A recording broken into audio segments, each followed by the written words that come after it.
मैथिली दुल्हन। इसके मनमोहक गीत जरूर सुने। यदि अच्छा लगा तो चैनल सब्सक्राइब जरूर करें।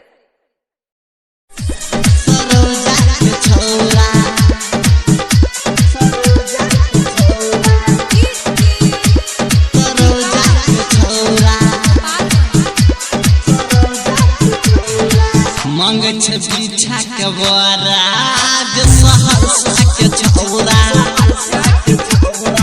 मांगे छे पीछा के बोरा मधुपुरा के छौरा।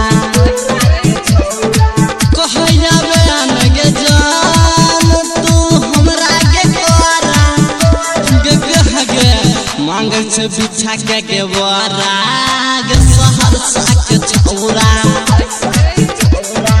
मांगे छे पीछा के बोरा मधुपुरा के छौरा। कहैया बयान गे जान तू हमरा के कोरा गे मांगे छे पीछा के बोरा गे सरोजा के छौरा,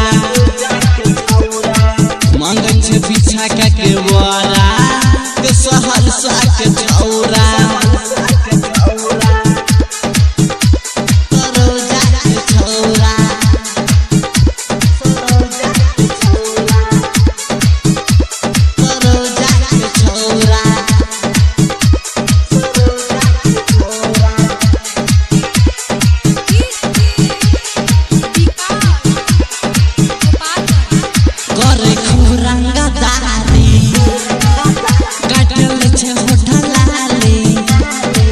अपना सीना में सजा के कहे पिन के आइए सारी करे रंगदारी चटल छे होठल लाली।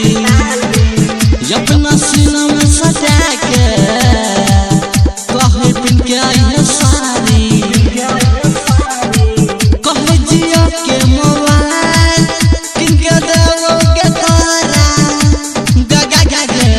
मांगे छे पीछा के बोरा गे खगड़िया के छौरा,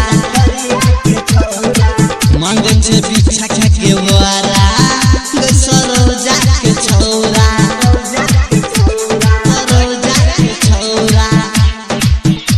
सरोजा के छौरा, सरोजा के छौरा।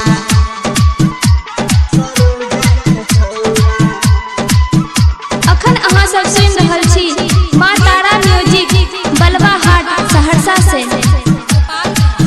छोरा सब सखी बहसला देखा देखा हमरा हंसला केना कहियो के सखी वो हमरा दिल में से बसला।